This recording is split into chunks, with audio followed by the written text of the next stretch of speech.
What really happens inside the stars? Before we begin studying the nuclear reactions in stars, let us understand the basic elementary structure of the universe. The universe is made with two major elements, hydrogen and helium. Stars form when huge clouds of dust and gas collapse under their own gravity. These clouds are also made up of hydrogen and helium. Stars are powered by nuclear fusion in their cores, mostly converting hydrogen into helium. The production of new element via nuclear reactions is called nuclear synthesis. A star's mass determines what other type of nuclear synthesis occurs in its core, or during explosive changes in its life cycle. Hydrogen fusion is the fundamental nuclear reaction in stars. Any star that fuses hydrogen in its core is known as main sequence star. Our Sun is a main sequence star. The two most prominent reactions that fuse hydrogen into helium are Page's chain and CNO cycle.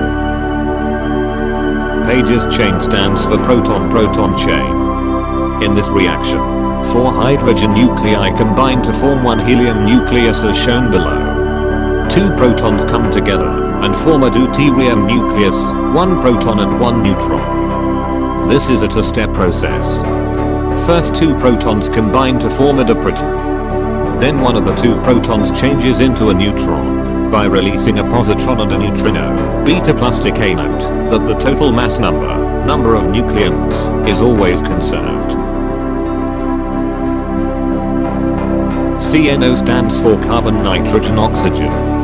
The CNO cycle is yet another nuclear reaction by which stars produce helium from hydrogen using carbon, nitrogen, and oxygen as catalysts. The CNO cycle is a dominant source of energy for stars that are about 1.3 times more massive than the Sun. This reaction becomes dominant at about 17 million K. The core temperature of Sun is 15 million K, and thus Page's chain is the dominant reaction.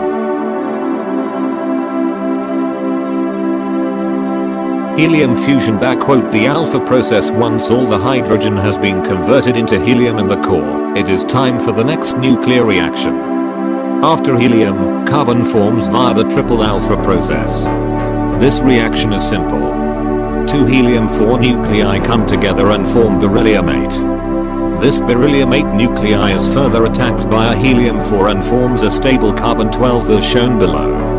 The net release of energy is about 7.275 MeV and the reaction requires a temperature of 100 million K. The other processes: neon burning, oxygen burning, carbon burning. Have any doubts regarding the topic? Feel free to comment below. If you like the video and want more interesting content, then support us by sharing the video.